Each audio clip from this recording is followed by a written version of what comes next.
वैसे मनमोहन सिंह को आमतौर पर राजनीति का खिलाड़ी माना नहीं जाता है, लेकिन जिस तरह से मनमोहन ने आज मोदी पर राजनीतिक हमला किया, उससे कई लोगों को अपनी सोच बदलने पर मजबूर जरूर किया होगा। इस हमले में सिर्फ तीखे शब्द नहीं थे, बल्कि इस हमले की टाइमिंग और हमले में नैतिकता का सवाल मनमोहन की राजनीतिक समझ का एक दूसरा ही पहलू दिखा रहा है। हजारों जवाबों से अच्छी है मेरी खामोशी, न जाने कितने सवालों की आबरू रख। सवालों की आबरू बचाने के लिए मौन रहने वाले मनमोहन सिंह ने आज मोदी पर गर्जना करके यह साबित कर दिया कि वो राजनीतिक हमले कर सकते हैं और बहुत तीखे कर सकते हैं।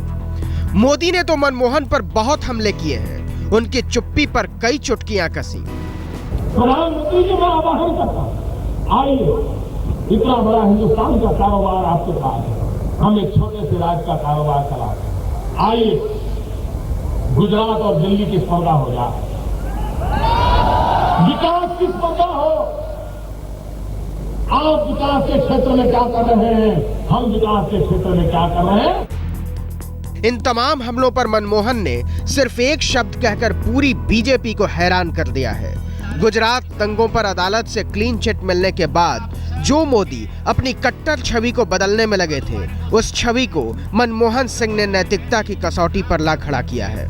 कानून से क्लीन चिट के बाद मोदी ने अपना संवेदनशील चेहरा अपने ब्लॉग में रखने की कोशिश की थी।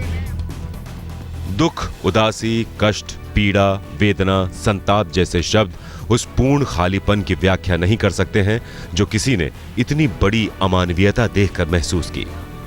मैं सचमुच इस फैसले को निजी जीत या हार के रूप में नहीं देखता और सभी मित्रों और खासकर विरोधियों से ऐसा ही सोचने की अपील करता हूं। अटकलें लगाई जाने लगी कि अदालत से क्लीन चिट के बाद अब मोदी को एनडीए के लिए समर्थन तलाशने में दिक्कत नहीं होगी, क्योंकि कानून ने मोदी को राहत दी। मोदी ने भी इस फैसले को गुजरात की जनता की अग्नि परीक्षा में सफल होने से जोड़ा। फैसले से वो अप्रत्याशित जांच की प्रक्रिया समाप्त हुई जो माननीय उच्चतम न्यायालय की निगरानी में चल रही थी। गुजरात की 12 साल की अग्नि परीक्षा अंततः समाप्त हुई। मैं अब मुक्त और शांत चित्त महसूस कर रहा हूं। मोदी की ये तमाम बयान उन बयानों के बाद आए हैं। पीएम पद के उम्मीदवार बनने से पहले उन्होंने खुद को हिंदू राष्ट्रवादी कहा था और गुजरात दंगों में दर्द की तुलना कुत्ते के बच्चे के कुचले जाने के दर्द से कर दी थी। I am a nationalist. I am a patriotic. Nothing is wrong. Right. I am a born Hindu. Right. Nothing is wrong. So I am a Hindu nationalist. So you can say yes, I am a Hindu nationalist because I am a born Hindu. Right. I am a patriotic. So nothing is wrong in it. As far as progressive, development oriented, workaholic, whatever they say, this is what they say. So there is no contradiction between two.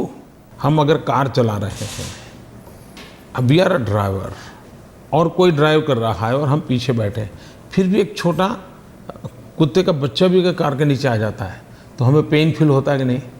होता है।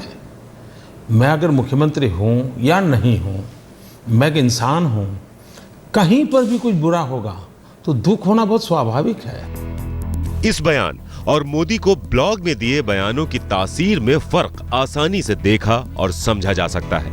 ऐसे में मनमोहन सिंह का मोदी को विनाशकारी कह देना मोदी की छवि बदलने की कवायद पर चोट पहुंचा सकता है और एक नई बहस छेड़ सकता है।